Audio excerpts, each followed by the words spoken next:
Bueno, no sé poner.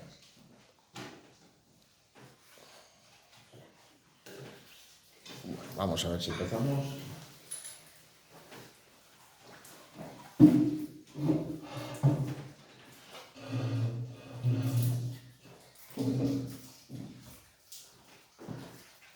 Bueno, pues habíamos visto pues cómo esas reformas que se plantean en el bienio progresista pues encuentran una importante resistencia por parte de los sectores más conservadores de la sociedad española, y entre los cuales estaban la Iglesia Católica y el Ejército.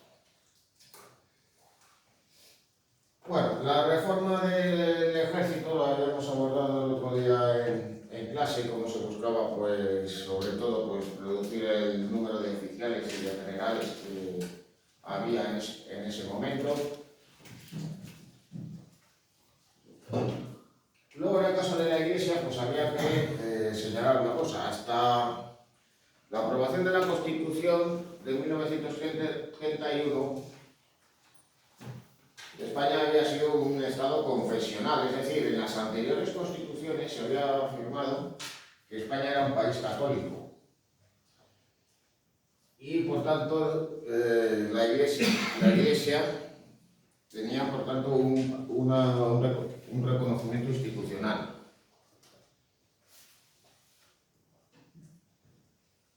Aunque en la Constitución de 1876 pues, se había establecido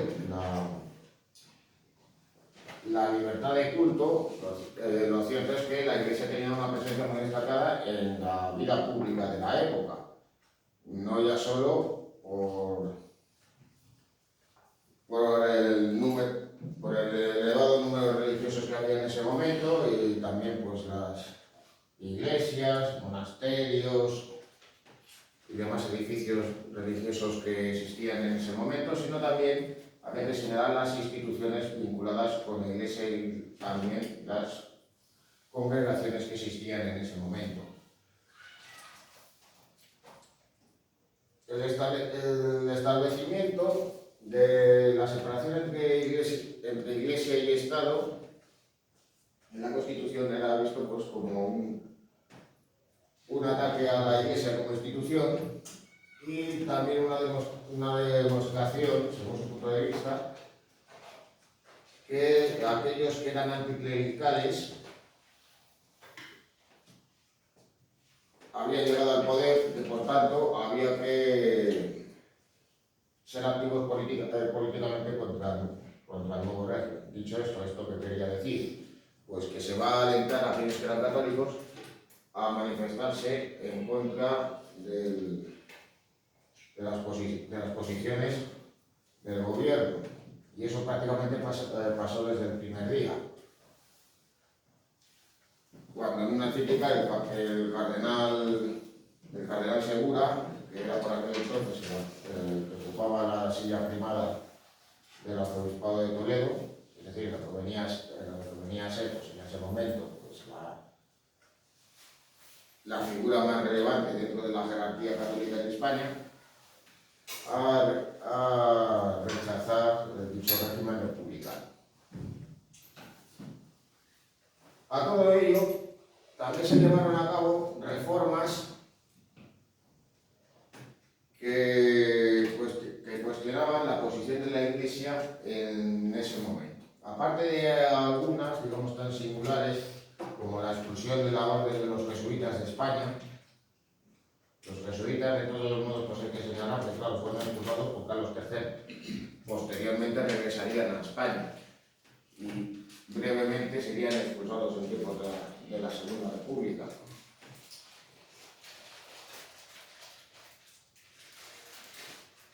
Pues bien, hay que señalar que buena parte del rechazo de la Iglesia a este nuevo régimen se debió también a la reforma de la educación que había en ese momento, que se había aprobado en ese momento. Hasta entonces, la educación era casi un monopolio en manos de la Iglesia. Es cierto que existían colegios e institutos de segunda enseñanza, pero la mayor parte de estos colegios y por tanto la enseñanza estaba en manos de la Iglesia, en instituciones tales como por ejemplo las famosas escuelas pías. Con la reforma de la educación que se impulsa en la Segunda República, estas escuelas religiosas son cerradas a cal y canto, y eso obliga a las nuevas autoridades a hacer un enorme esfuerzo para crear nuevos colegios y contratar a nuevos profesores. Naturalmente, pues eso llevó a que evidentemente pues muchas áreas se quedaran sin escolarizar, que no tuvieran maestros, que no pudieran contar por tanto con escuelas, pese al enorme esfuerzo que se acometió en esos años. Claro, ¿qué es lo que pasó tras 1939? Pues que nuevamente se restableció una enseñanza controlada por la Iglesia, aún existiendo, de todos modos, colegios públicos con sus correspondientes maestros. Aunque eso sí, también cabe citar que muchos de los que habían sido contratados a partir de 1931 fueron represaliados por el régimen franquista.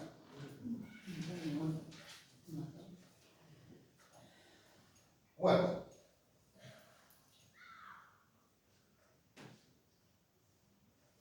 mientras todas esas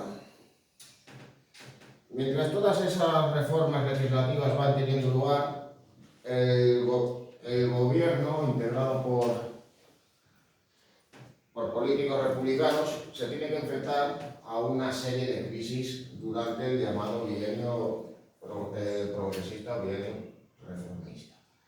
En primer lugar, la quema de conventos.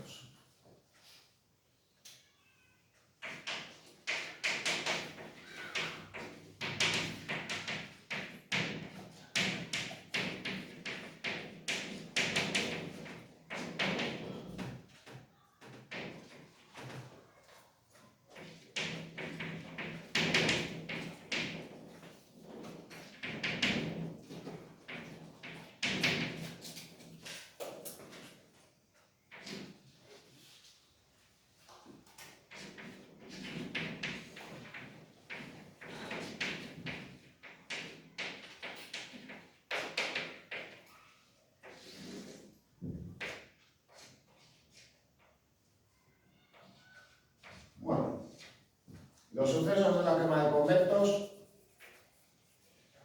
tuvieron lugar pues, prácticamente cuando la Segunda República no tenía ni un mes de existencia. Y fue la constatación de que un importante sector de la sociedad española iba a tener una inadversión declarada hacia el nuevo régimen republicano. Bueno, ¿qué fue lo que sucedió? Bueno, pues todo pasó de una manera, digamos que, un tanto confusa. Todo se inició en Madrid con un enfrentamiento entre personas vinculadas al círculo monárquico. Empezaron pues, a hacer loas a la figura de Alfonso XIII, a poner en un gramófono con megafonía la marcha real, pues generó un enfrentamiento finalmente en la calle.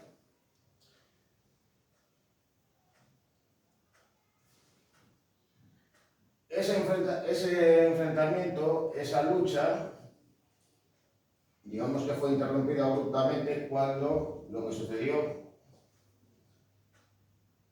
fue literalmente la quema de un convento. En este caso, pues, la casa profesa de los jesuitas de Madrid. ¿Quién hizo eso? Lo hicieron personas de fuerte sentimiento anticlerical aprovechando las circunstancias en ese momento, como venganza o como represalia, o por el contrario fueron justamente dichos católicos exacerbados que buscaron literalmente agitar las aguas y acusar a las nuevas autoridades. Bueno, pues no se sabe a ciencia cierta si sucedió una cosa u otra. El caso es que, de todos modos, ese incendio lo que va a provocar es que tanto en Madrid como en otras ciudades se ataquen diferentes edificios religiosos y que tuvieran lugar pues, diferentes incendios en diferentes partes. ¿Qué fue lo que hizo el gobierno? Pues se debatió entre utilizar la fuerza o abstenerse y dejar que pasaran los días, que las aguas volvieran a su cauce. Esto era lo que argumentaba Manuel Azaña y finalmente fue lo que sucedió. Además, pues se señalaba pues, de manera un tanto apócrifa que es decir, que se le atribuye pues, a Azaña la frase de que la vida de ningún convento vale la vida de un republicano. El caso es que, de todos modos, pues aún así, Azaña por aquel entonces generaba en sectores muy amplios una gran inadversión. Era señalado además como la cabeza visible del anticlericalismo de los partidarios de la República. De hecho, pues en el debate sobre el texto constitucional, Azaña afirmó, esto sí que es verdad porque está recogido en el diario de sesiones del Congreso de los Diputados, que España había dejado de ser católica. Claro, ¿qué era lo que quería decir? Bueno, pues que España pasaba a ser un Estado laico. Pero claro, ¿cómo se interpretó por parte de los sectores conservadores, por parte de aquellos católicos más intransigentes? Porque España se había convertido en atea a la fuerza por parte de esos políticos, etcétera, etcétera. Y que Azaña pues era más o menos que el demonio. Bueno.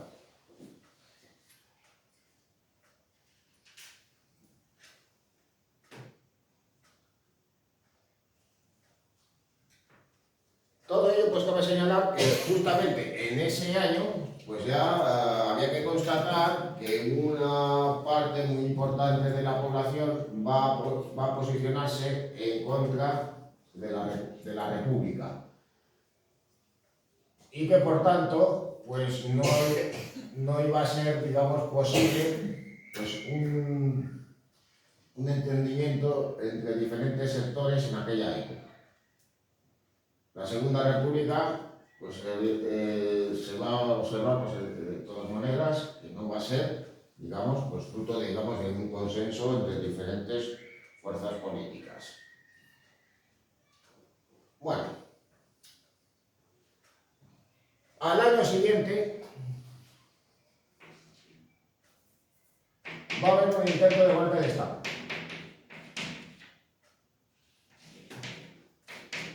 El golpe de Estado de Sanjurjo. Bueno, ¿y quién era el general Sanjurjo?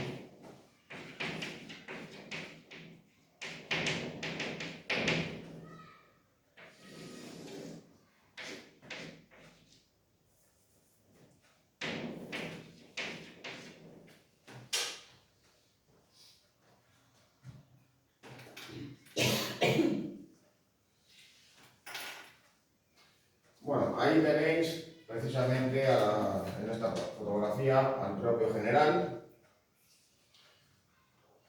Bueno, se trataba de, evidentemente, un militar de carrera que había sido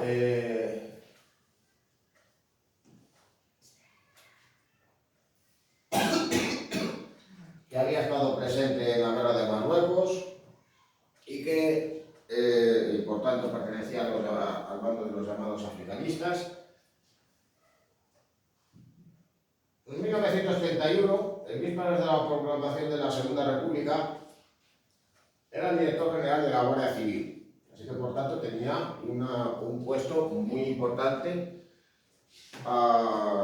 en ese momento dentro del Estado. Pero a finales de año fue destituido.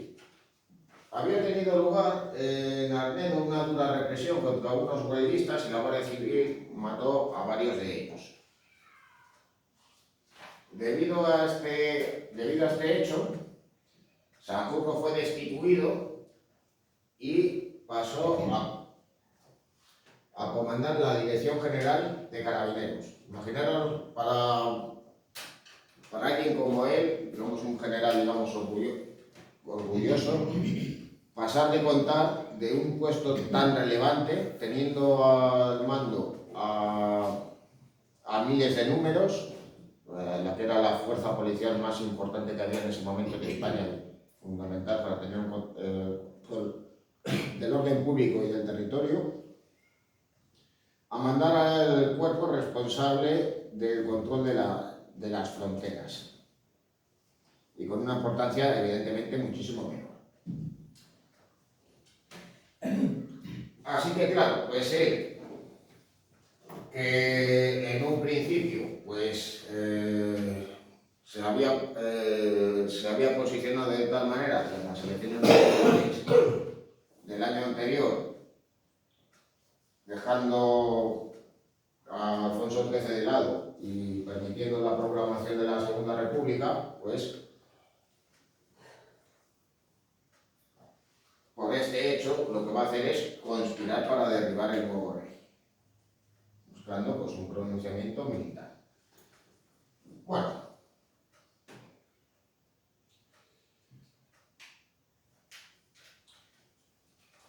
en la conspiración pues ya se empezó a entrar en contacto con otros militares y algunos políticos conservadores de la época.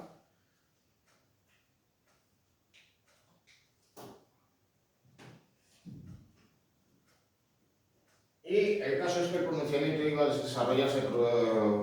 iba a desarrollar principalmente en Sevilla, que era donde se iba a encontrar Sanjurjo en ese momento, y Madrid. Bueno, el golpe de Estado en Madrid fracasa, porque las autoridades estaban al corriente de los hechos y aquellos que se implicaron para tomar diferentes edificios oficiales fracasaron. No contaban con las suficientes fuerzas y menos aún no se esperaban que se encontraran pues, precisamente con policías de la recientemente creada Guardia de Asalto. En el caso de Sevilla, la situación para Sanjurjo fue todavía peor.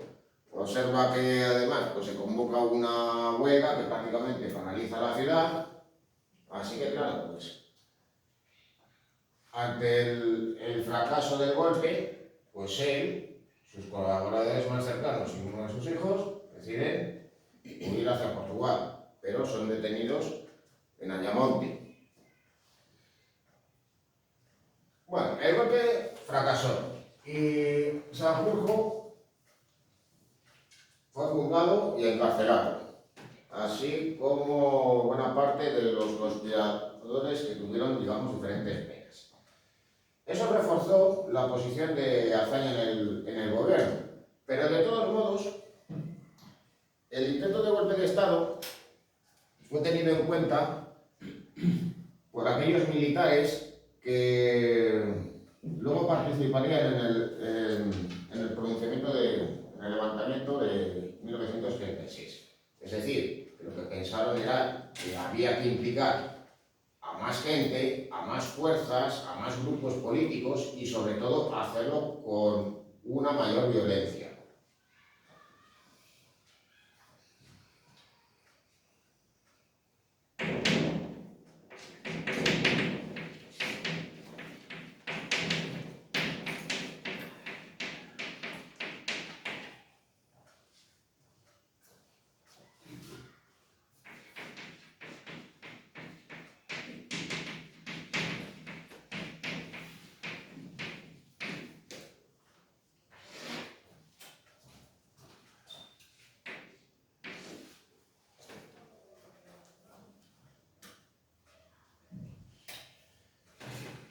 Una nueva crisis en 1933 va a provocar la caída de Azaña y la convocatoria de nuevas elecciones. Fueron los llamados sucesos de Casas Viejas, en 1933. Bueno, hay que señalar que los anarquistas tenían su propio sindicato, la Confederación Nacional del Trabajo, pues estaban divididos.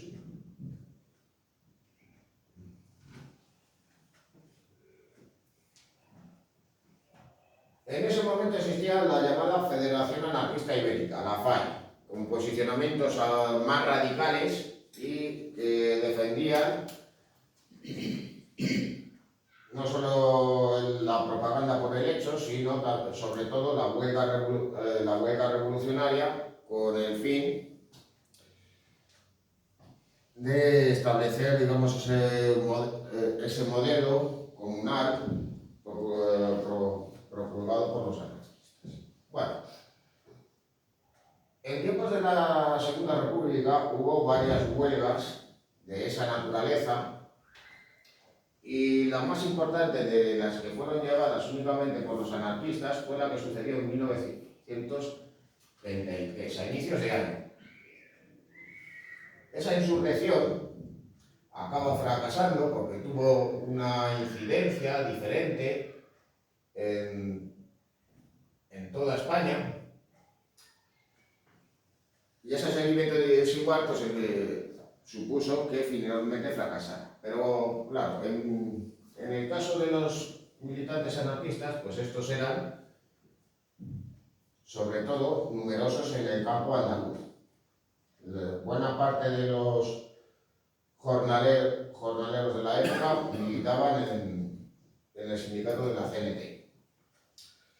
De ahí que donde tuviera, digamos, mayor importancia fuera en Andalucía y sobre todo en la provincia de Cádiz. Ante esa situación, las autoridades decidieron emplear a la recientemente creada Guardia de Asalto con el fin de poner fin a la sublevación. Esta intervino en diferentes localidades gaditanas, pero se encontraron con una especial resistencia en un pequeño pueblo cerca de Medinasidonia, llamado Casas Viejas, aunque en la actualidad el pueblo no se llama así, se llama Benalud de Sidonia. Benalud de Sidonia. ¿Benalud? Sí, Benalud. Bueno, Benalud, Casas Viejas. Supongo que en parte por la ley de memoria histórica pues se cambiaría nuevamente la denominación. El caso es que de todos modos la Guardia de Asalto pues va reduciendo y deteniendo a los campesinos que se habían levantado, con la excepción de una vivienda. Allí pues se van a encontrar con una fuerte resistencia por parte de una familia, la del llamado Manolo Seideros, y claro, pues habiendo tenido algún muerto y varios heridos y teniendo que haber llamado a refuerzos, pues finalmente la Guardia de Asalto lo que hizo fue incendiar la casa y ametrallar a los residentes. Como represalia a su vez, también cogieron a parte de los vecinos de la localidad y les ejecutaron sumariamente. Bueno, se tuvo conocimiento de ese hecho tan arbitrario, que también recordaba lo que había pasado en Arnedo en 1931, así que se lleva a cabo una investigación. La figura de Azaña queda señalada por este acontecimiento, porque en principio los miembros de la Guardia de Asalto pues estaban, digamos, vinculados más estrechamente con las nuevas autoridades republicanas, a diferencia de lo que se podía pensar de la Guardia Civil.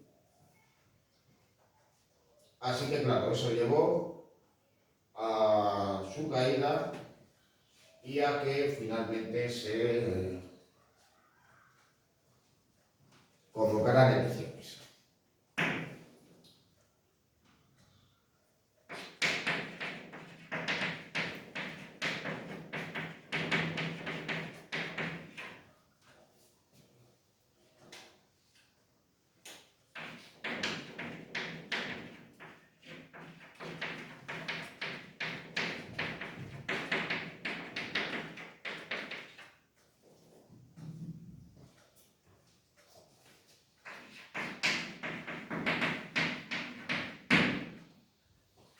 Bueno, la segunda etapa es el llamado bienio negro o bienio radical feliz.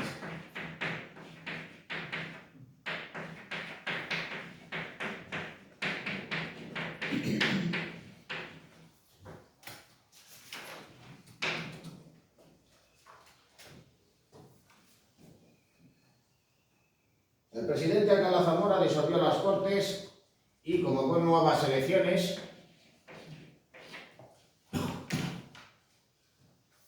en las cuales dos formaciones políticas van a resultar vencedoras.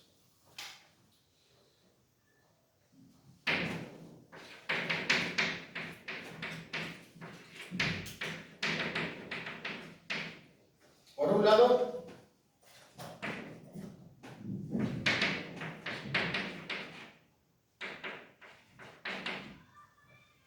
el Partido Radical Republicano.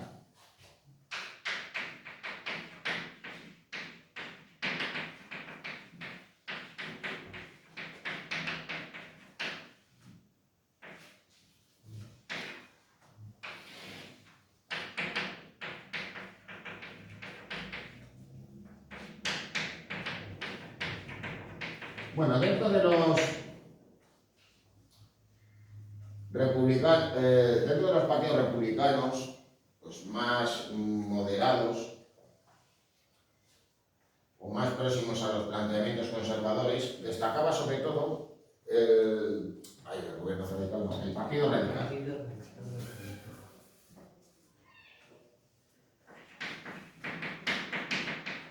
Cuyo líder era Alejandro Lerroux.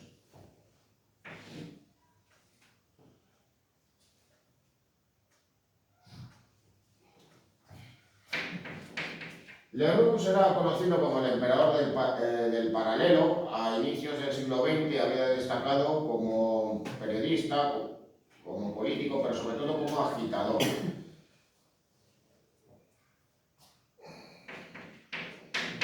Él tenía un discurso próximo a los socialistas, encarnaba, digamos, un ala que se había alejado del liberalismo más progresista y que defendía un modelo de gobierno republicano y federalista, pero con el paso del tiempo y porque el espacio político de Lerroux se fue reduciendo, ya que sus planteamientos pues fueron adoptados por nuevos partidos republicanos, como el que encabezaba Manuel Azaña, pero sobre todo ese posicionamiento radical va a ser ocupado por el Partido Socialista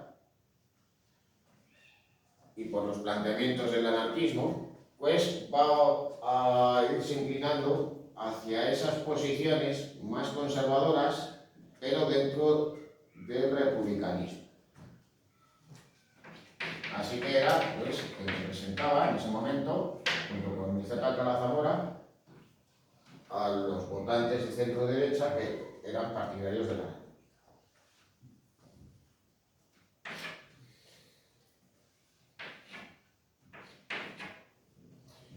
Y luego, por otro lado, la Confederación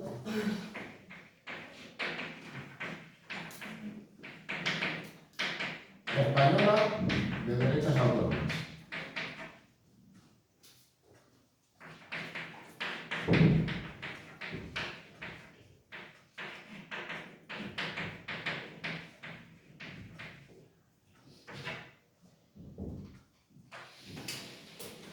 Bueno, por el nombre ya os podéis imaginar que se trataba de un partido o de una alianza de diferentes partidos, conocida simplemente como la CEDA, que era profundamente conservadora. Lo que defendían sus miembros, entre los cuales estaba su líder, José María Gil Robles, era que lo que había que hacer era entrar dentro de las instituciones republicanas y revertir esas reformas que se habían emprendido en los inicios que se habían emprendido por medio del gobierno durante el bienio progresista.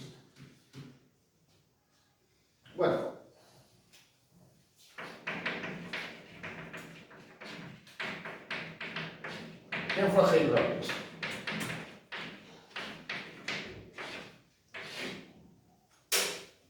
Bueno, Gil Robles fue un líder político de la época relativamente joven en comparación pues, con las edades de aquellos que lideraban las formaciones políticas o aquellos que alcanzaban pues, los principales cargos políticos de la época, por decirlo de una manera muy simple, pues Gil Robles tenía edad para ser perfectamente hijo de Alejandro de Rus y no precisamente el primogénito de ellos. Bien, el caso es que Gil Robles, de origen salmantino, había sido abogado, pero especialmente estaba vinculado a la Asociación Católica Nacional de Propagandistas. Se trataba pues, de la principal institución integrada por seglares católicos que ejemplificaba pues, esa presencia pública en la vida política de la época, los años 20, 30, pero que sobre todo van a ser el germen de la creación de un nuevo partido político. En las elecciones de 1931 las fuerzas conservadoras habían acudido divididas, existía una fuerte atomización. Así que todos esos pequeños partidos se van a unir en uno solo, quedando al margen algunas formaciones pues, digamos alejadas de sus planteamientos y con posiciones más intransigentes, como era el caso de Comunión Tradicionalista, la fuerza política vinculada al carlismo.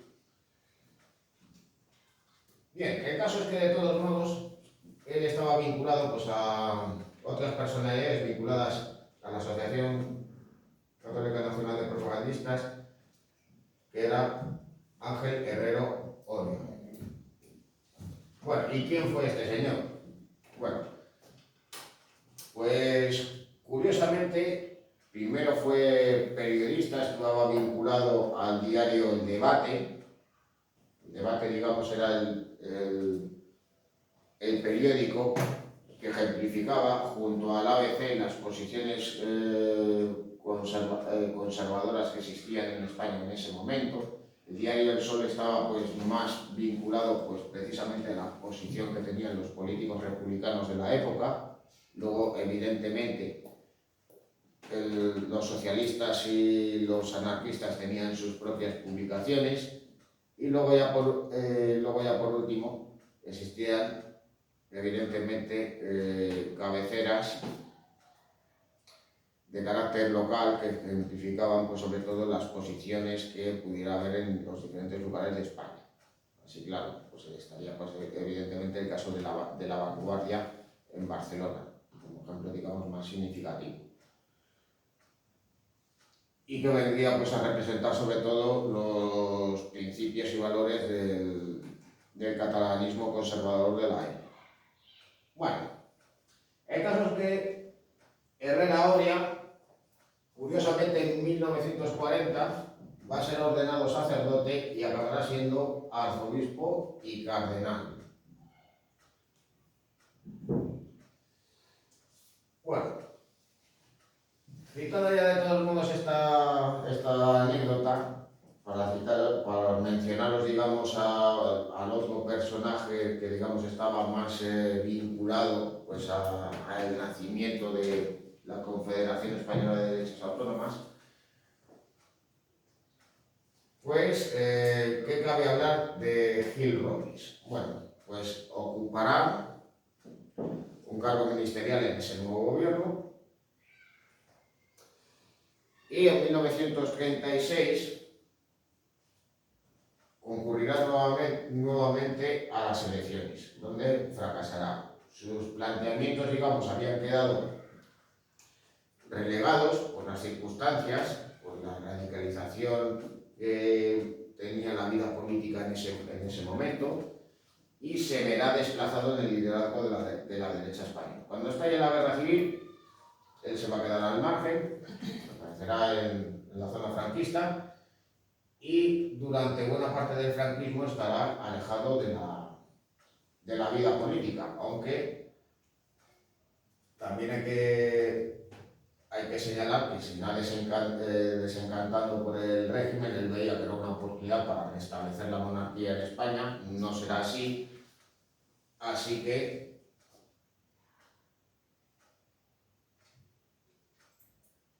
finalmente, pues, ¿qué es lo que sucederá? Pues que entrará en relación, pues, con aquellos que defendían el restablecimiento de la democracia en España.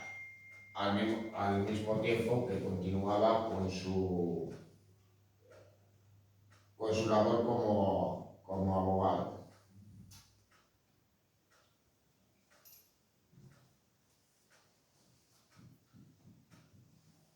Bien, bueno, pues ambas fuerzas políticas encabezarán un nuevo gobierno que intentará dar marcha atrás a esas reformas que se habían aprobado en el bienio anterior. Bueno, si en el anterior periodo, pues, las fuerzas conservadoras se habían opuesto y se habían manifestado en contra del gobierno y de las políticas que se llevan a cabo, en este momento la oposición que existía en ese momento va a observar con recelo y con rechazo a aquellos que se encontraban en el poder. Bueno, hay que tener en cuenta de todos modos el contexto de la época, no solo por la vida política que existía en ese momento en España, con esa agitación y esa radicalización en los planteamientos políticos que se va acentuando cada vez más con el tiempo, sino que también había que señalar que, claro, en ese momento los totalitarismos estaban en ascenso en Europa. Mussolini seguía en el poder. En ese año, 1933, Hitler se había hecho con el poder en Alemania. Y claro, se observaba con mucha preocupación cómo un partido como la CEDA se había hecho con el poder, al cual se le señalaba como una formación de carácter fascista. De hecho, de todos modos, y esto pues cabría señalar que no fue el único caso, y os citaré cuáles, las juventudes de la CEDA tenían sus uniformes, marchaban y tenían un carácter, digamos, un tanto militarizado. Además, incluso tenían un saludo que no era el saludo fascista, pero era muy semejante. Parece que ponían el brazo en cabestillo, así, imitando en cierto modo el saludo militar. Claro, ellos no fueron la excepción, sino que seguían la norma de la época, porque características parecidas tenía el reguete carlista y la recientemente creada Falange. Y caracteres más o menos semejantes también presentaban las juventudes del Partido Socialista y del Comunista, las cuales, poco tiempo antes del estallido de la Guerra Civil, se unificaron en una sola organización. Así que, claro, ¿qué fue lo que sucedió una vez que se constituyó ese nuevo gobierno durante el bienio radicalcerista?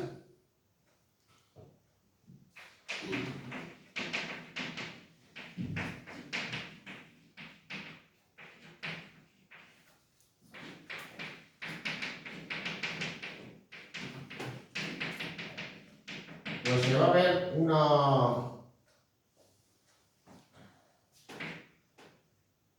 una oposición que va a llevar a que tenga lugar toda una sublevación armada, por un lado,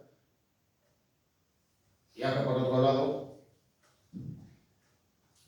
también tenga lugar, digamos, una proclamación de independencia por la parte de la única comunidad autónoma que existía en ese momento en España. Bueno,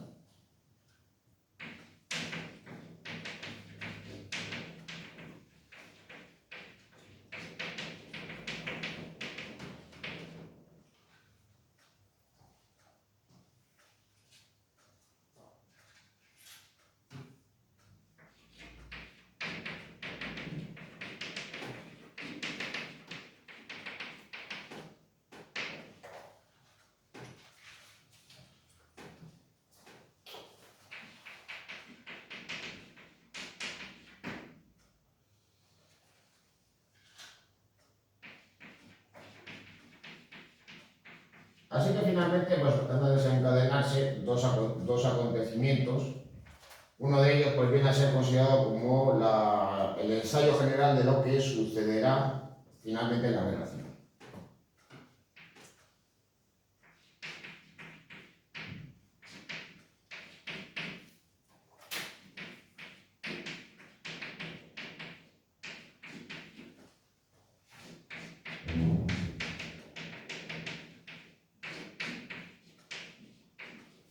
Bueno, la revolución de Asturias tuvo lugar por la radicalización de las posiciones del Partido Socialista en ese momento. Había dos tendencias dentro del partido. Una más moderada, partidaria de participar en las instituciones, de las instituciones republicanas, y que estaba en ese momento liderada por Julián Besteiro e Indalecio Prieto. Luego, por otro lado, había otro sector que defendía la vía revolucionaria y que, por tanto, consideraba que había que emprender un levantamiento que condujera pues, finalmente al establecimiento de una dictadura del proletariado. El líder el líder precisamente de ese posicionamiento fue Largo Caballero. Y esas tesis van a ser las que se impongan en 1934. Bueno, ante el temor de que tuviera lugar, por tanto, una suerte de contrarreforma, se va a convocar una huelga general en toda España, que va a fracasar. Ese seguimiento desigual va a hacer que no triunfe, salvo en Asturias, donde los obreros socialistas consiguieron que aquellos que eran anarquistas colaboraran con ellos. Tiene lugar toda una sublevación armada, en la cual, pues, fundamentalmente, los mineros de las cuencas asturianas se van a enfrentar a la Guardia Civil y al Ejército, haciéndose con el control de muchas localidades e incluso tendrá lugar pues, combates muy duros en la propia Unión. Bueno, esto va a llevar al gobierno de radicales y cedistas a enviar tropas desde África. Desembarcarán regulares y legionarios en Gijón para poner fin a la sublevación, que se saldó con centenares de muertos y miles de represaliados. Ahí podéis observar además una cuerda de presos.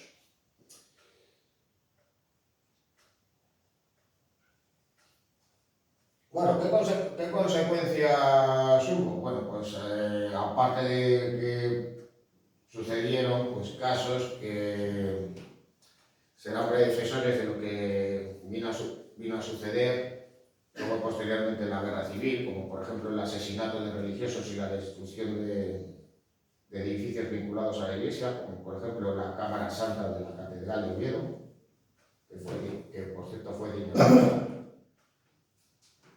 Pues cabe señalar la extrema violencia y también, digamos, los ajustes de cuentas que tuvieron lugar por parte de los huelguistas revolucionarios, pero sobre todo por parte del ejército, cuyas operaciones fueron comandadas por el propio Franco, que estaba al frente del Estado Mayor Central en ese momento.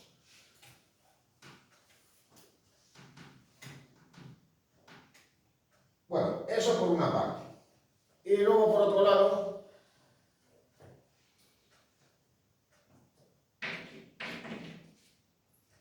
tuvo lugar la proclamación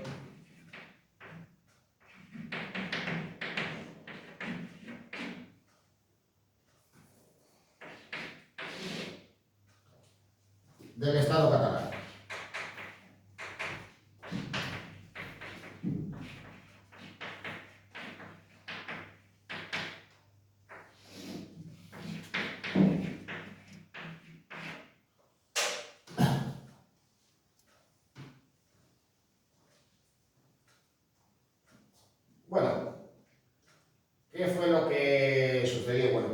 circunstancias, digamos, fueron un tanto complejas y además pues estas atenían a las propias circunstancias políticas que existían en ese momento en Cataluña. Había que señalar que de todos modos el nacionalismo catalán en ese momento estaba dividido.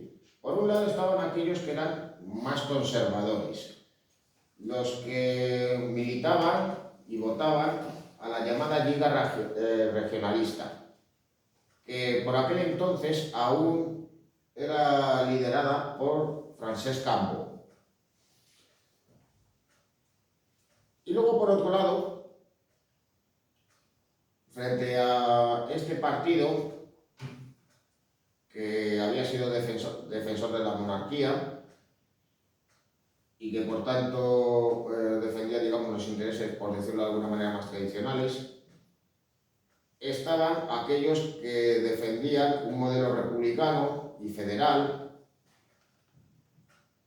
más próximo a los partidos de izquierdas, que era una nueva formación política creada a inicios de la Segunda República. Se trataba de Esquerra Republicana de Cataluña, un nuevo partido que aglutinaba a un buen número de partidos en una suerte de coalición. Claro, dentro de la Esquerra de aquella época había diferentes posicionamientos.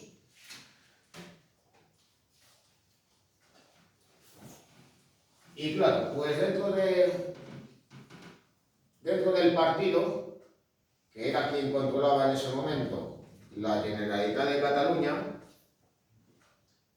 pues había un sector más radical que defendía planteamientos independentistas. Bueno, ya en 1931, el líder de Esquerra Republicana de Cataluña, Francesc Macià, había proclamado el Estado catalán cuando el 14 de abril se había proclamado la Segunda República. Bueno, tras una reunión entre Alcalá de Mora y Macià, se acordó reconocer el derecho a la autonomía de Cataluña y que por tanto esta tuviera su propio estatuto y sus propias instituciones de autogobierno. Eso se reconocía en la Constitución de 1931 y el estatuto se aprobó al año siguiente. Bueno, Francesc Macià, que curiosamente había sido pues, un militar del ejército, había sido un antiguo teniente coronel del cuerpo de ingenieros, pues había emprendido su carrera política tras los sucesos de Cucut, que no sé si os acordáis cuando lo estuve explicando en clase. Bueno, pues el ataque por parte de militares a una revista política a inicios del siglo XX va a hacer que Macià inicie su carrera política. Consideraba que, entre otras cosas, sus compañeros de armas pues, habían cometido pues, todo un ataque frente a las libertades catalanas, y esto va a hacer pues, que inicie su carrera política, que progresivamente se va a acercar pues, a posiciones más progresistas, más próximas al republicanismo y más próximas también a la independencia de Cataluña. Bueno, Macià falleció en 1933, de todos modos era un anciano para la época, y va a ser reemplazado por Lluís Companys. Bueno,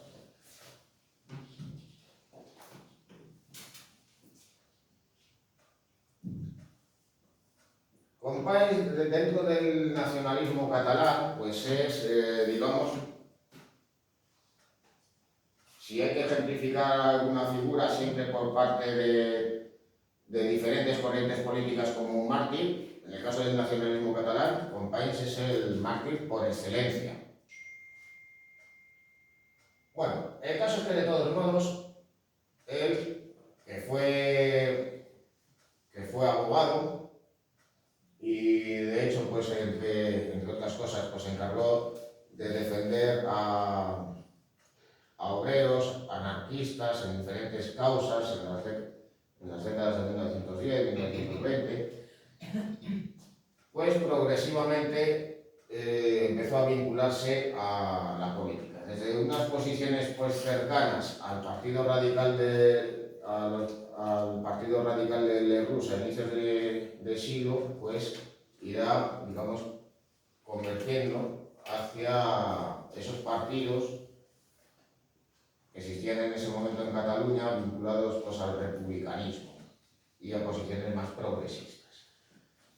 El caso de todas maneras es que, claro, ya en 1931 pues pasó a formar parte de Esquerra Republicana de Cataluña.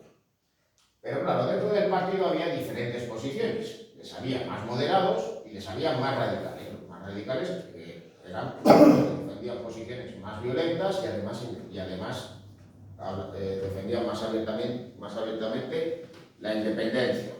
Así que claro, él, que se hace con la Generalitat una vez fallecido Messià, pues era señalado, digamos, de caimán, de no ser un verdadero catalanista.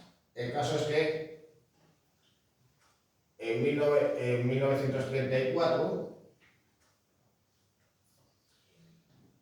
él se encontraba, digamos, en una posición, digamos, un tanto débil, porque claro, también existía el temor dentro de la propia Generalitat que el gobierno de Gil Robles y Lerroux suspendiera el Estatuto de Autonomía Catalana. Ya por aquel entonces algunas leyes aprobadas por el Parlamento de Cataluña habían sido frenadas.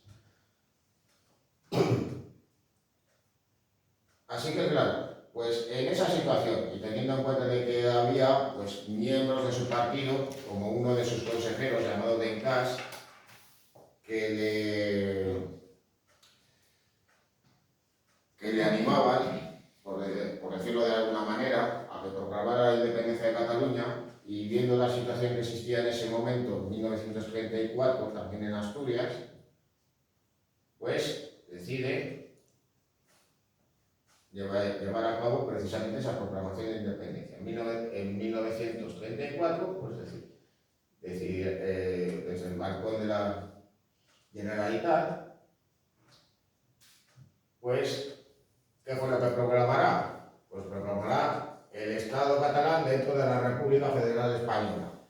Digamos una suerte de circunloquio para también, en cierto modo, pues congraciarse con esos sectores dentro de su partido y de su propio gobierno, pero para evitar, digamos, algún tipo de problema con las autoridades. ¿Qué fue lo que sucedió? Pues que el gobierno decidió establecer el estado de guerra. Companys, o al menos algunos de sus consejeros, pensaban que si el ejército salía a la calle, pues la población saldría en masa, saldría en armas a apoyarles. Eso no sucedió, porque entre otras cosas los militantes socialistas y anarquistas consideraban que esa no era su guerra. Solamente pues unos pocos militantes y parte de los llamados escamots, una suerte de cuerpo policial, apoyaron la causa de Companys y el ejército se hizo con el control de la situación. Murieron algunas decenas de personas y el gobierno de la Generalitat fue arrestado prácticamente en su totalidad. Curiosamente, el Dencas, el que os había mencionado antes, quizá pues el más radical precisamente dentro del gobierno, huyó por las alcantarillas de Barcelona y se exilió en la Italia de Mussolini. Bueno, pues ante estos hechos, pues ¿qué fue lo que pasó?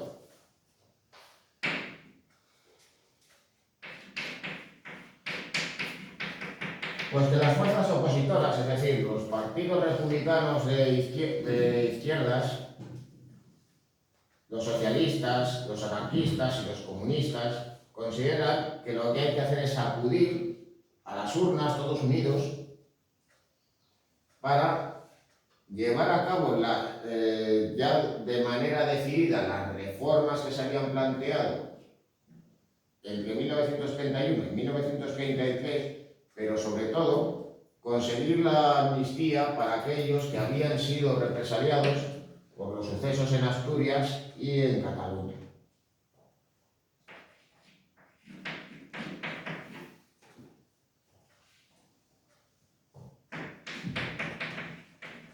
Las elecciones van a tener lugar a inicios de 1936.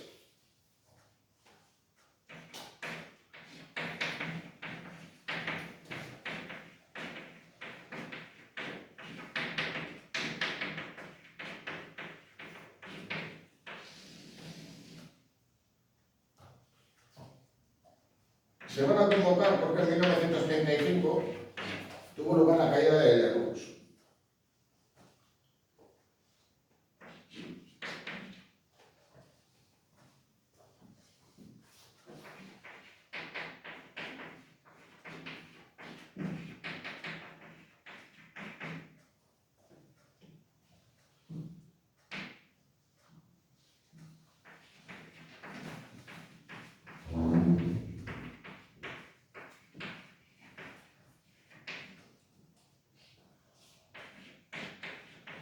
Bueno, la convocatoria tuvo lugar tras un escándalo de corrupción, el escándalo del Escaper. Quizá el término sí que os suene, sí que estáis familiarizados con él. Bueno, pues el origen de dicha palabra, porque claro, el escaperlo pues hace mención pues, precisamente al hecho de contrabandear, los escaperistas serían aquellos comerciantes dentro del mercado negro. Pues esa popularización del término vino dada por un escándalo de corrupción que tuvo lugar en 1935. Bueno, por aquel entonces el juego era ilegal en España. Así que dos empresarios de origen belga, Strauss y Perron, pretendieron crear un casino en el que se iba a jugar, pues además con una suerte de ruletas que ellos habían patentado. Logran garantías tras llevar a cabo varios sobornos y consiguen abrir su casino en San Sebastián. Pero en el día de apertura intervienen las autoridades y lo cierran. Strauss y Perron se tienen que marchar de España, pero desde el extranjero reclaman el reintegro de esas cantidades de dinero. Esto sale a la luz pública y se conoce que entre otras personas estaban vinculados en ese momento pues un sobrino de Alejandro Lerroux, con lo cual pues el propio presidente del gobierno se veía señalado.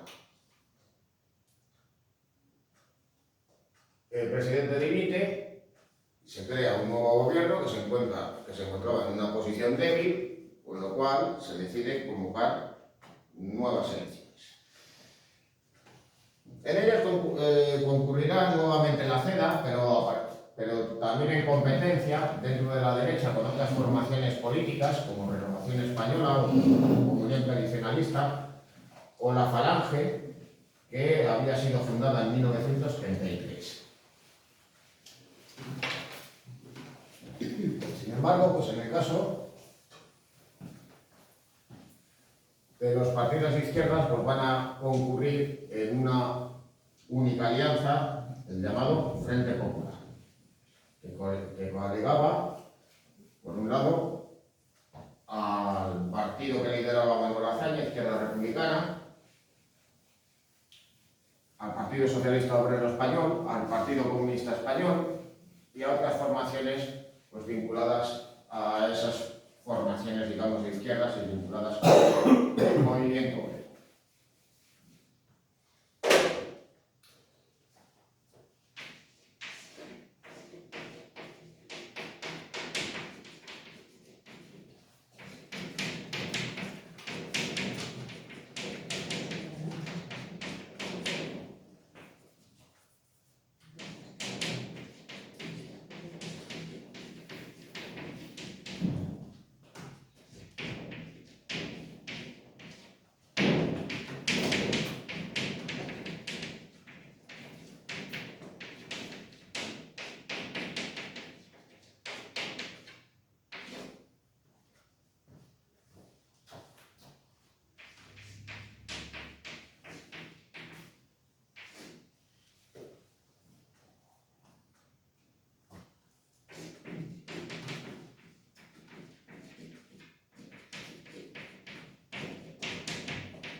Bueno, la primera consecuencia del triunfo del Frente Popular fue que Manuel Azaña se convirtió en presidente de la Segunda República.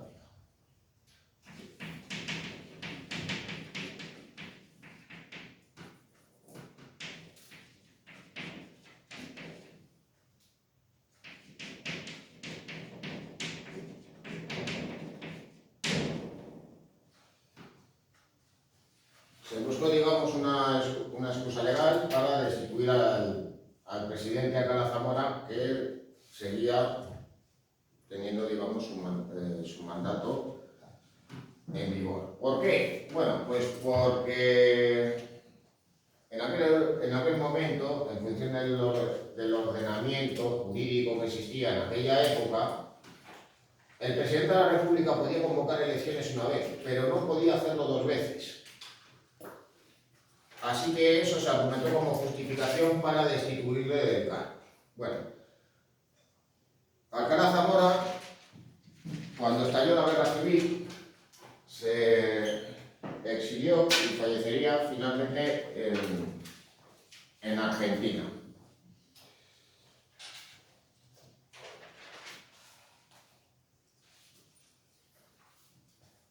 Claro, una vez destituido el presidente, pues las Cortes tenían que nombrar a uno nuevo y resultaría nombrado Azaña. Hay que tener en cuenta que el Frente Popular, en cuanto al número de votos, pues no tuvo una diferencia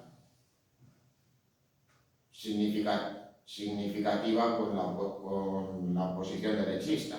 Es decir, que la distancia en votos fue más bien próxima. Pero la diferencia en escaños sí que lo era. Contaban con una amplia mayoría en el Congreso de los Diputados.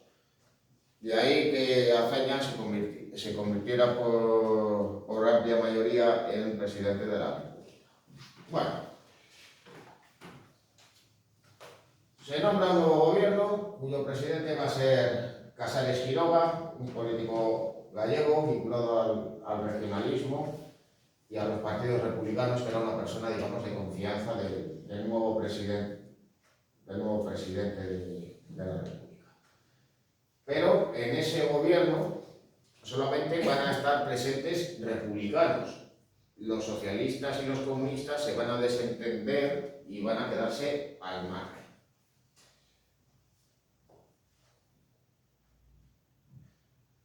Bueno, al tiempo que se liberaron aquellos que habían sido juzgados y apresados en 1934, en los meses del gobierno del Frente Popular va a haber una enorme agitación política y social con un clima creciente de violencia.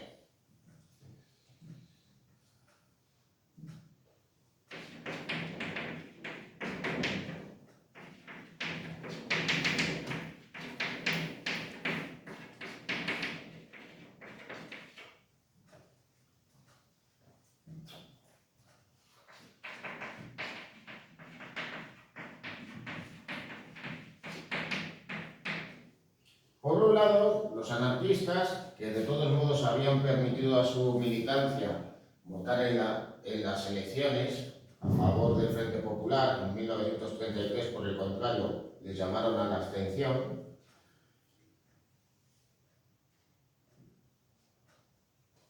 Así como los socialistas y los comunistas de la época pedían la aceleración de las reformas, al mismo tiempo que se multiplicaban las huelgas y las ocupaciones de fincas prácticamente por toda España. Los enfrentamientos se multiplicaron, llegando a haber muertos, no solo de huelguistas y manifestantes obreros, sino también de aquellos vinculados a las formaciones, pues digamos, más conservadoras y ultraderechistas, incluso pues también miembros de las fuerzas de orden público.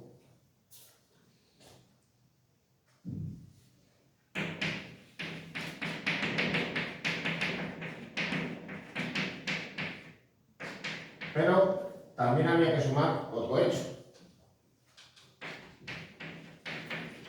Y es que, claro, las fuerzas que en ese momento se encontraban en la oposición y con ese clima de radicalización política, pensaban en ese momento que, claro, por medio de las urnas no iban a conseguir hacerse con el poder. Eso era lo que pensaba Gil Robles y no había sucedido ese año. Así que Gil Robles va a caer en desgracia y aquellos que planteaban dar un golpe de Estado y derribar al gobierno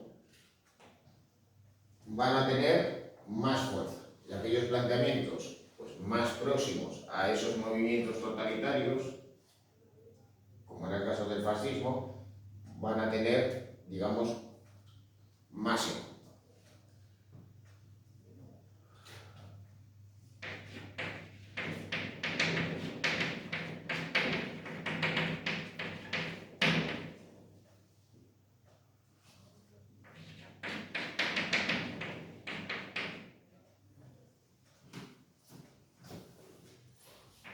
Así que, claro, tras las elecciones de febrero de 1933,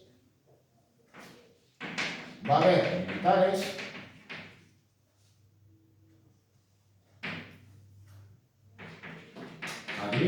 los carlistas, los falangistas y miembros de otros sectores conservadores como militantes de la propia CEDA, los monárquicos declarados y los partidarios de Calvo Sotelo, que van a empezar a conspirar contra el poder.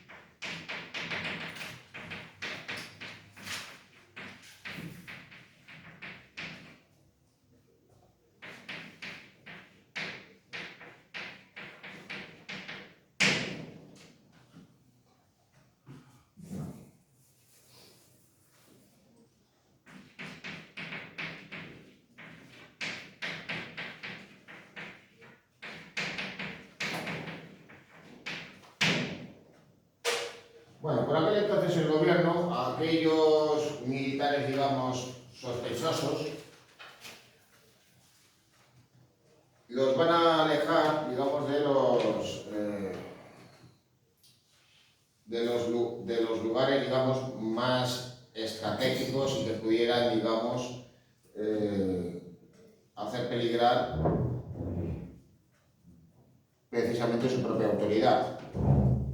Se les va a alejar, digamos, a destinos considerados como un tanto incómodos o ingratos y que pudieran presentar, digamos, menos peligro en caso de que tuviera lugar un pronunciamiento militar. Así a Franco se le va a enviar a las Islas Canarias. Pero curiosamente al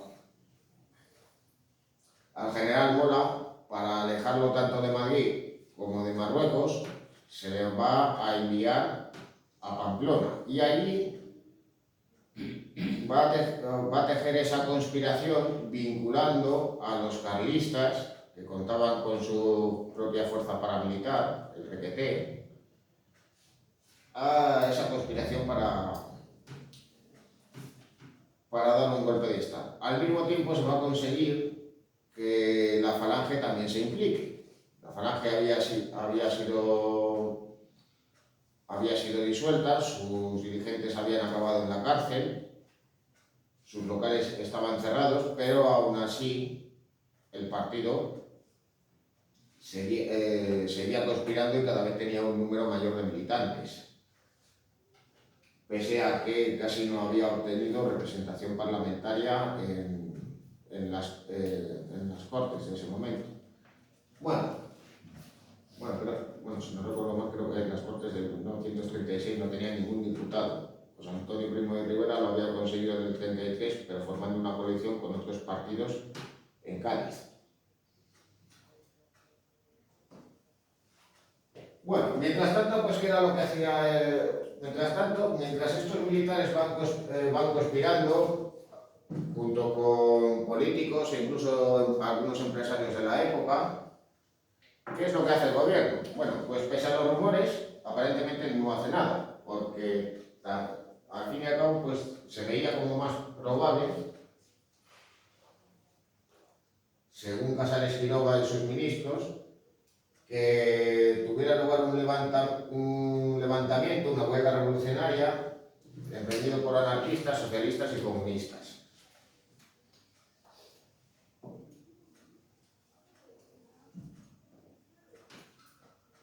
Así que digamos que esa conspiración, dirigida por el general Mola,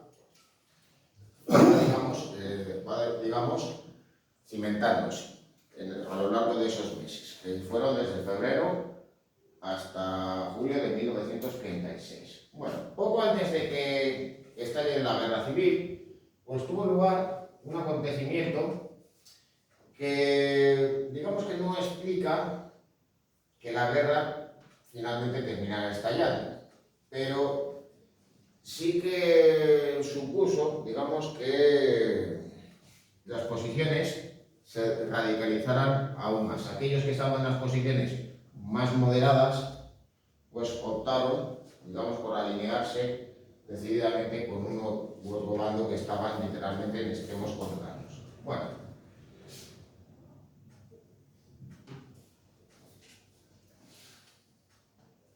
¿qué fue lo que pasó? Bueno, pues en el día 12 de julio de 1936, en las calles de Madrid fue asesinado el teniente José del Castillo. Se trataba de un miembro de la Guardia de Asalto, militar de carrera, que formaba parte de la llamada UNRWA, la Unión de Militares Republicanos Antifascistas, que de lo que se encargaba era de vigilar y denunciar a aquellos compañeros de armas que estaban conspirando contra el gobierno. Bueno, él fue asesinado a tiros en plena calle y sus compañeros, pues lo que decidieron fue tomarse la justicia por su mano. En un principio, un pequeño grupo de guardias de asalto lo que pretendía llevar a cabo era el secuestro de Gil Robles, pero no pudieron localizarlo. Con lo cual decidieron decidieron dirigirse a la casa de José Calvo Sotelo, que en ese momento, digamos, que se había convertido en el líder de la oposición parlamentaria al Frente Popular.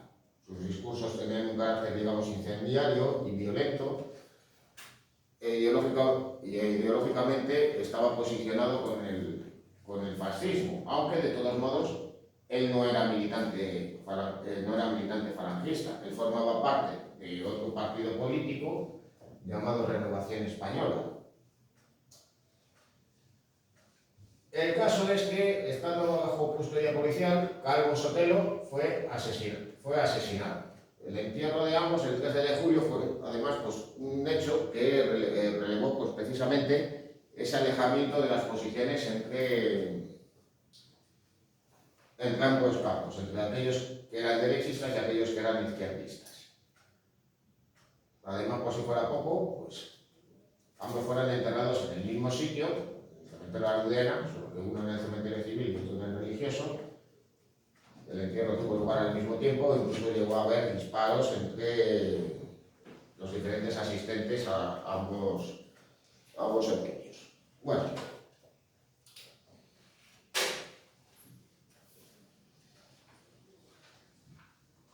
pese a que esto se venía a señalar como la causa inmediata del estallido de la guerra civil, lo cierto es que si bien, digamos, radicalizó, si cabe aún más, las posiciones políticas, la conspiración seguía su curso y el 18 de julio de 1936 dio lugar el llamado alzamiento nacional, es decir, el levantamiento de buena parte del ejército contra el gobierno.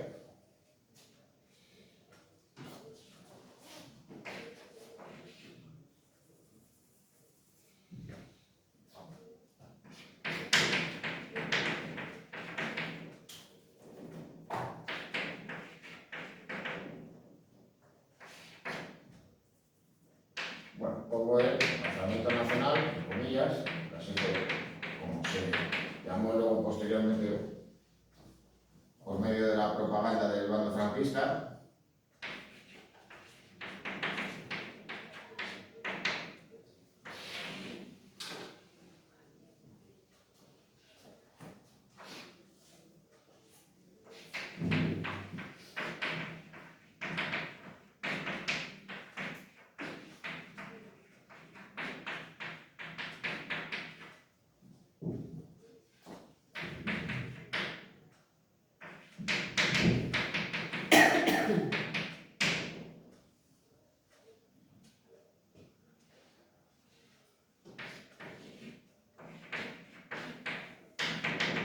El 18 de julio de 1936, si bien las tropas en el protectorado de Marruecos lo hicieron un día antes, el día 17.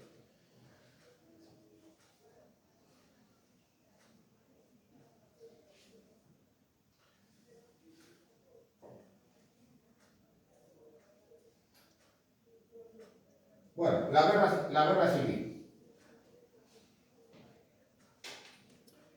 ¿Cómo sucedió? No quiero entrar de todos modos, no quiero entrar, digamos, demasiado en batallas, en acontecimientos, digamos, de ese relieve. Digamos que entenderla en su desarrollo militar es más simple que, por ejemplo, cuando hemos visto la Segunda Guerra Mundial, en la que sí que hay acontecimientos que, de todos modos, pues marcan el signo de la misma, incluso el cambio de su desarrollo. Porque básicamente, ¿qué es lo que cabe decir de la guerra civil? Bueno, pues que en primer lugar, en un principio, ningún bando en sus inicios se pudo imponer al otro. Por lo cual acaba desarrollándose una guerra larga en la cual el bando sublevado, el llamado bando franquista, se va imponiendo al bando republicano, que a su vez lleva a cabo ofensivas militares que terminan fracasando.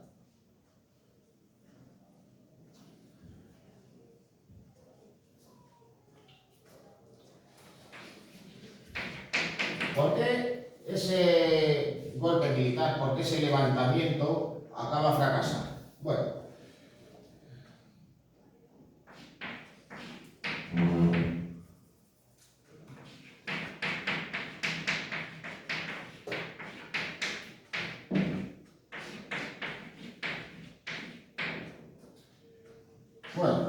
los conspiradores hicieron con el poder recurriendo pues a una gran violencia. Si por aquel entonces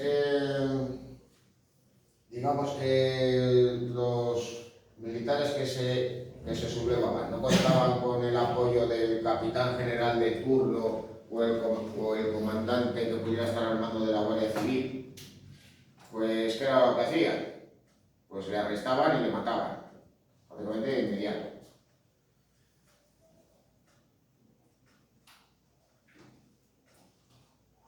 Luego además, pues si en los ayuntamientos en ese momento pues estaban presentes pues alcaldes que eran del signo contrario, pues también actuaban con violencia. Pero, de todos modos, en todas partes no pudieron lograr lo mismo.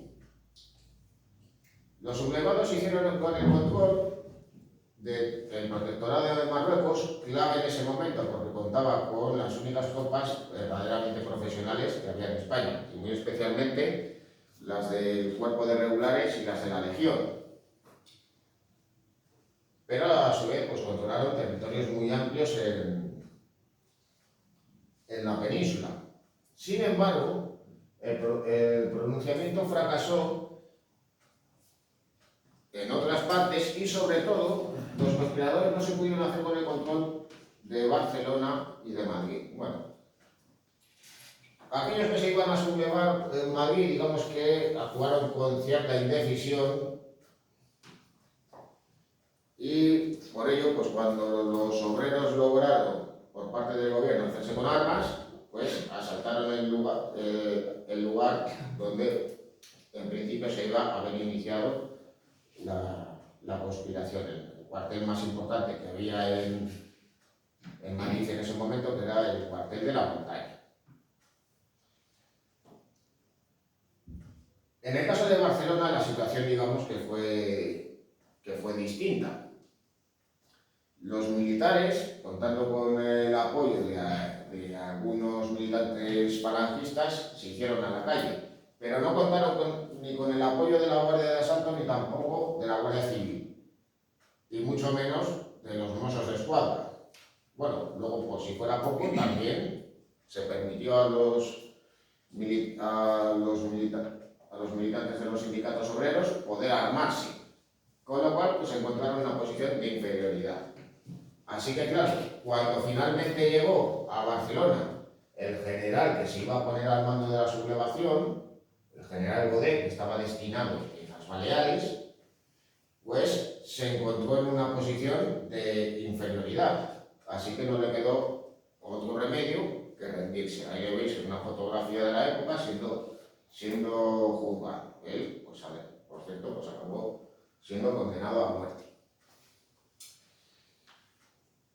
Así que claro, pues en los primeros días, meses de la guerra, pues se podía, digamos, observar, digamos, esa situación, digamos, un tanto de equilibrio, que explica, por tanto, que la guerra durará 3 años. ¿Quiénes fueron los que se enfrentaron?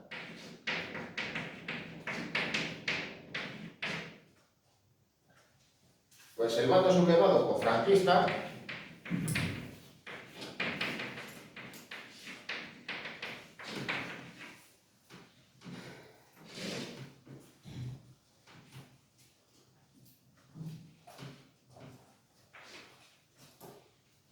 y que estaba integrado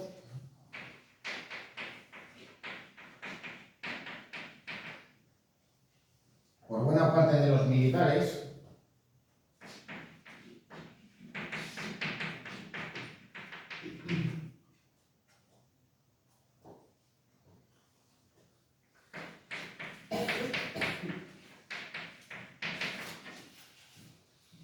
la Iglesia y aquellos que eran profundamente católicos.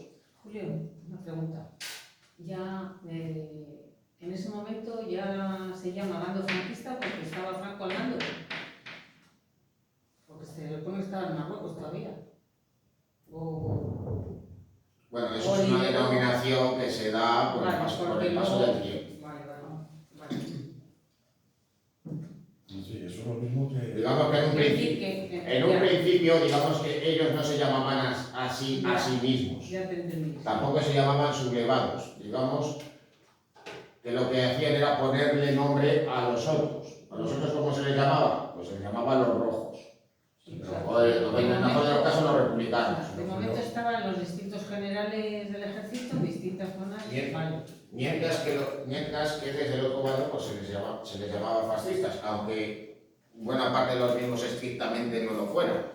Sí, Julio César, pero una cosa, se le llamó así los 3 años que duró, pero realmente fue un golpe de Estado duro contra un gobierno legítimo, no contra un bando republicano. Era un gobierno salido de las urnas, ¿no? Se puede entender perfectamente así porque es lo que No, ocurrió. es así. Pero de todos modos, pues al final, ¿qué es lo que pasa? Sí, al final... Un enfrentamiento armado entre partidarios de uno y otro. Es que, por ejemplo, el caso que hemos comentado anteriormente de los partidos totalitarios, Mussolini llegó al poder de una forma en que lo nombraron.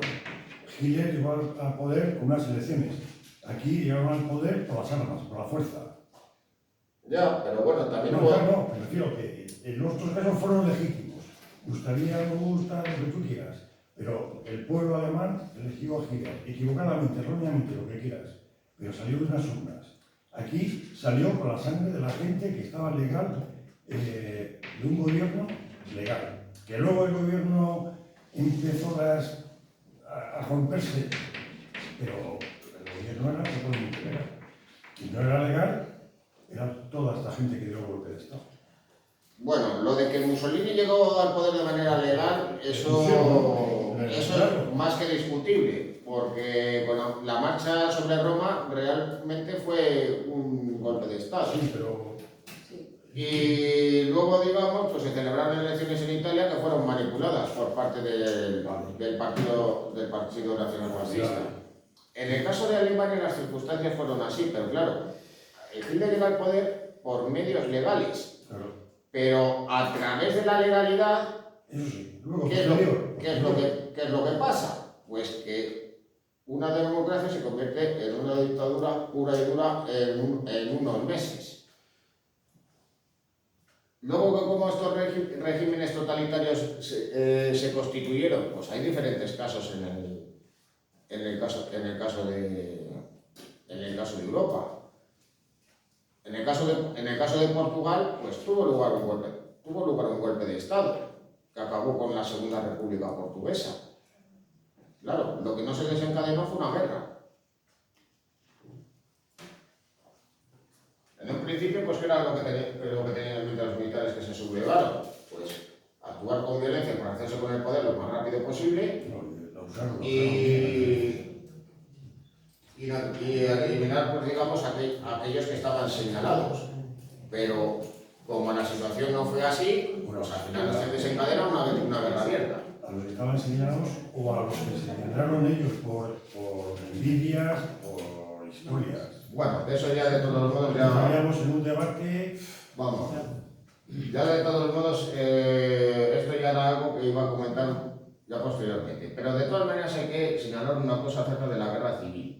Al fin y al cabo, su inicio tuvo lugar hace casi 90 años y todavía pues sigue generando debates y opiniones diversas y opuestas actualmente en la actualidad. Porque al fin y al cabo, pues no deja de ser, digamos, una herida que no ha terminado todavía de cerrarse, de cicatrizar.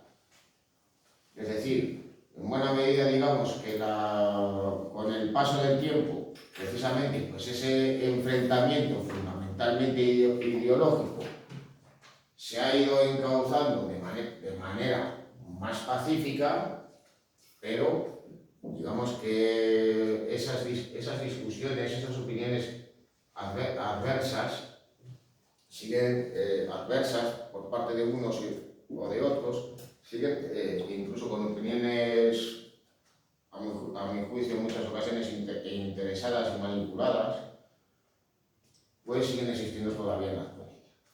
Bueno, volviendo a lo que estaba explicando. Bueno, el bando franquista, ¿quiénes lo apoyaban? Pues fundamentalmente militares, la Iglesia, la Falange, el carlismo y los sectores pues, más profundamente conservadores que existían en aquel entonces. Bueno, mejor digamos conocerlo así. Así que claro, pues ¿quiénes eran estos sectores conservadores? Pues aquellos que habían apoyado o votado a la CDR en ese momento, los que se declaraban como monárquicos y defensores del regreso al trono de Alfonso XIII, y aquellos pues, que estaban vinculados a la alta burguesía y que eran grandes propietarios agrícolas, aquellos pues, que tenían, digamos, pues, la mayor concentración de riqueza que había en ese momento en España.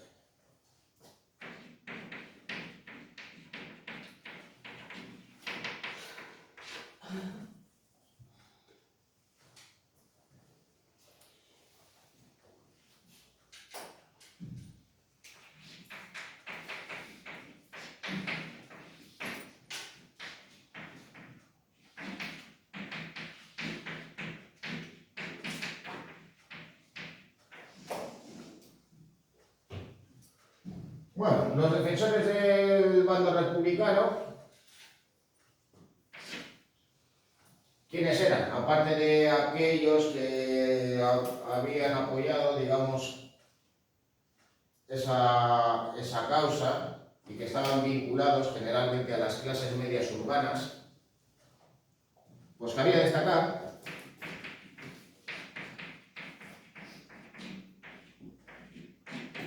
a los militantes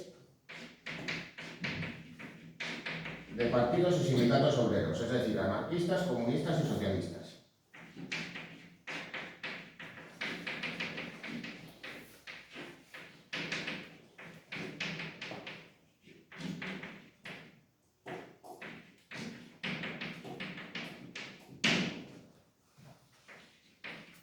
Y luego, por otro lado, había que sumar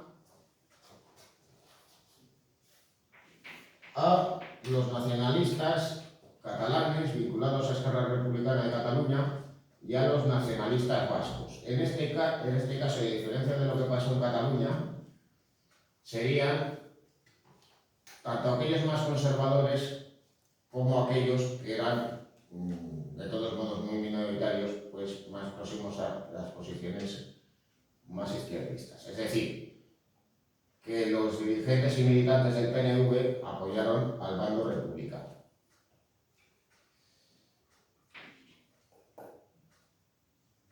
Siendo ideología derechista.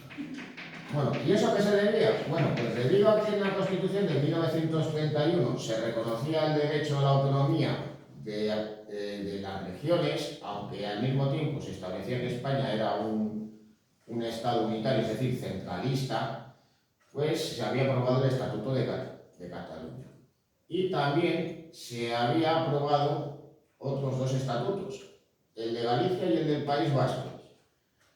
Claro, para los nacionalistas vascos, el apoyo a la República era fundamental para obtener precisamente esa autonomía regional. Si apoyaban precisamente al bando franquista, vería pues, cómo esto no iba a suceder.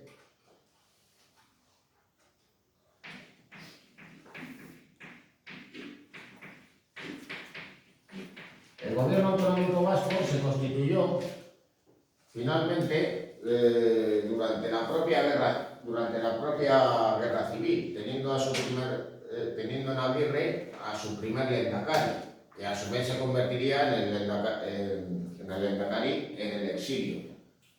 Josep Tarradellas sería luego ya su equivalente catalán.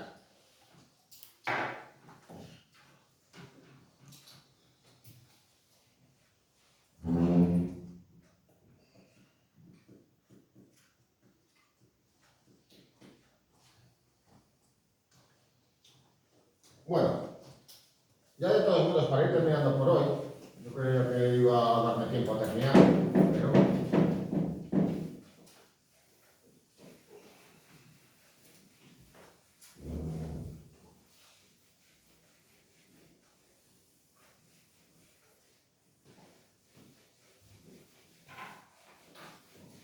hay que señalar que la guerra civil española fue una suerte de ensayo general de la Segunda Guerra Mundial, porque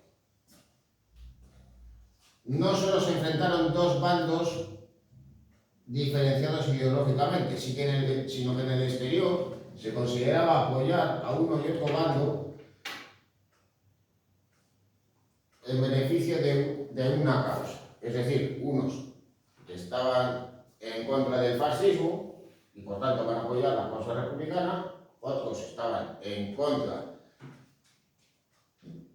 del comunismo y por tanto van a apoyar la causa franquista.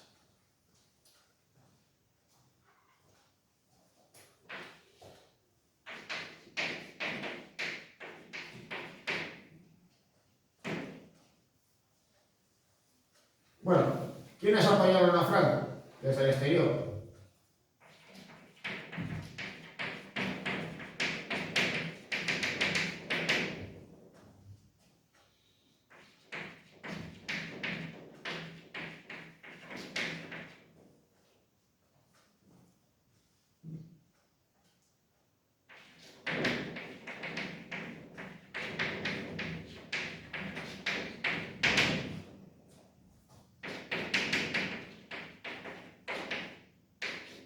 Bueno, pues Franco lo fue, evidentemente, por la Alemania de Hitler, la Italia de Mussolini y por Portugal. El apoyo del Portugal de Salazar, digamos que ha sido un tanto olvidado, pero también fue muy importante. No solo pues porque en la guerra civil participaron soldados portugueses apoyando al bando franquista, sino que además en los primeros meses de la guerra este apoyo fue muy importante. ¿Por qué? Bueno, pues por un lado, Franco pudo contar con el apoyo portugués para poder avanzar por toda la frontera y así unir los territorios que estaban en el control de las tropas sublevadas en Andalucía con las tierras castellanas y poder también avanzar de una manera más segura hacia Madrid. Pero luego además, ¿qué pasaba con aquellos que huían ante el avance de dichas tropas y que cruzaban la frontera? Pues que les devolvían. Les mandaban de regreso a España y eran, por tanto, detenidos, encarcelados e incluso asesinados. Bueno, Alemania pues va a apoyar a la causa de Franco, pero de todos modos este apoyo no fue tan relevante como, digamos, nos podemos imaginar. Es cierto, pues, que se envió material de guerra, se envió a la denominada Legión Cóndor, es decir, se envió una aviación militar que participó, entre otras cosas, en el bombardeo de Guernica, pero más importante por número de tropas y de medios fue el apoyo de Italia. Se envió, pues, literalmente todo un ejército, el Corpo di Truppe Volontarie. El Corpo di Truppe Volontarie, el cuerpo de tropas voluntarias, en realidad no era tan voluntario, no eran tan voluntarios, pero tuvieron una participación pues más que significativa a lo largo de la guerra. Bueno, ahí tenéis, pues de todos modos, pues una imagen pues precisamente de soldados italianos, a la derecha pues tenéis a aviadores alemanes. Bueno, su apoyo fue muy importante para el bando franquista.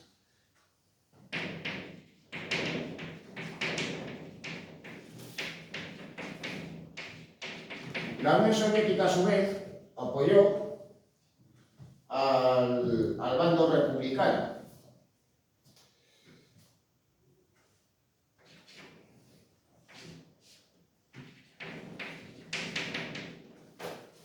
El apoyo exterior que recibe la República, de todos modos, pues ha sido, de todos modos, considerado de manera un tanto inexacta. Se viene pues, generalmente a pensar que, claro, los franquistas recibieron un apoyo masivo por parte de estos regímenes totalitarios y la República apenas dispuso de medios. Lo cierto es que contó con una ayuda muy destacada, también en cuanto a armamento y en cuanto a tropas, aunque las circunstancias fueron un tanto diferentes. La Unión Soviética se decidió a apoyar al bando republicano, aunque eso sí, también de todos modos, digamos que se lo cobró. Está el caso del famoso oro de Moscú, sobre el cual de todos modos pues, se habla más de la cuenta de cómo sucedieron los hechos en realidad. Eso también le permitió a Stalin entrometerse en la política española y condicionarla más que notablemente en base a los intereses del Partido Comunista de la Unión Soviética. Y luego, por otro lado, está el caso de las brigadas internacionales. Si no os importa, seguimos un poco más, aunque sea 5 minutos más, para terminar de explicar este punto, lo que está en esta diapositiva. Bueno. Aparte de este apoyo, que de todos modos estaba condicionado también por la frecuencia en la que llegaban precisamente los cargamentos de armas, había que sumar la presencia en España apoyando al bando republicano de las llamadas brigadas internacionales. Eran militantes antifascistas que se enrolaron en ellas para participar en la guerra. Dentro de las brigadas internacionales, de todos modos, había que distinguir, digamos, dos grupos. Aquellos que se unieron desde diferentes países, vinculados a asociaciones, partidos, sindicatos obreros, procedentes de estados democráticos, incluso algunos de ellos pues, exiliados de países como Alemania o Italia, que estaban precisamente en otros lugares. De ahí que participaran brigadistas ingleses, franceses, norteamericanos, etc. Y luego, por otro lado, aquellos que eran militantes comunistas, que en parte, pues, fueron animados o hasta cierto punto obligados por su partido, muy especialmente aquellos que tenían un origen soviético. De ahí que incluso, pues, militares profesionales procedentes de la URSS participaran en la guerra.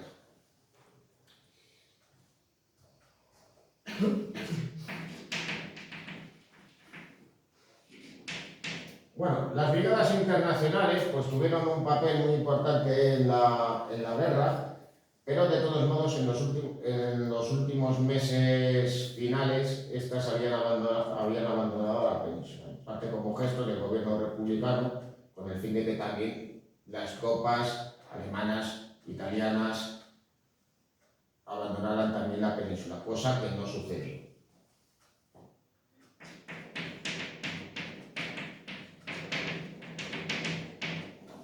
Bueno,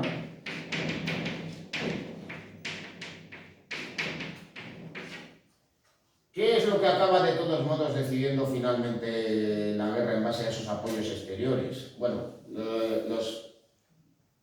el desarrollo de la guerra y los apoyos internos de todos modos pues, también condicionaron el desarrollo de la misma. Y especialmente cabría citar el caso de la política, el desarrollo de la política en ambos bandos. Pero claro, en cuanto a la política exterior, algo que resulta especialmente decisivo es el hecho de que las potencias democráticas de la época optan por la no intervención. Así que ni el Reino Unido ni Francia,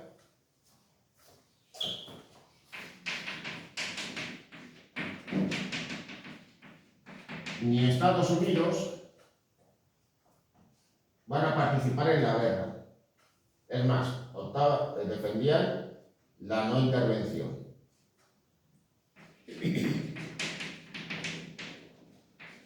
Cada uno de estos países por una causa, digamos, distinta.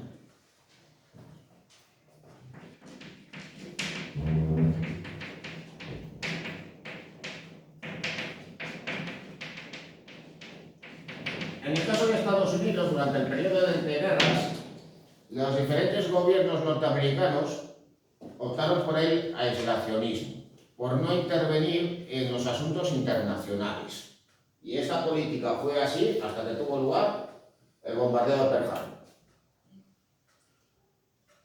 En el caso del Reino Unido, en ese momento, los gobiernos eran de signo conservador y tenían especial temor en que en España tuviera lugar una revolución comunista, con lo cual pensaban que si se apoyaba al bando republicano, pues el marxismo iba a constituir allí un gobierno revolucionario, una dictadura del proletariado, y eso digamos que no era de su gusto, no era de su interés. En el caso francés las circunstancias digamos que fueron diferentes y fruto digamos de la situación política que vivía el país en ese momento. Bueno, en 1936 en Francia venció en las elecciones el Frente Popular francés, que a imitación de lo que sucedió en España, pues era una alianza electoral de republicanos progresistas, socialistas y comunistas. Ese gobierno se vio sometido a fuertes tensiones internas y finalmente el Frente Popular acaba disolviéndose. Con lo cual, durante la guerra, pues Francia osciló entre el apoyo a los republicanos y la no intervención. En ocasiones permitían la llegada de armas al sector republicano y en otras ocasiones cerrarán la frontera. De hecho, pues cuando tuvo lugar la última ofensiva por parte del ejército republicano, pues esta tuvo lugar gracias al último gran cargamento de material bélico procedente desde la Unión Soviética y que llegó a través de la frontera francesa. Bueno, con esto lo dejamos hoy aquí.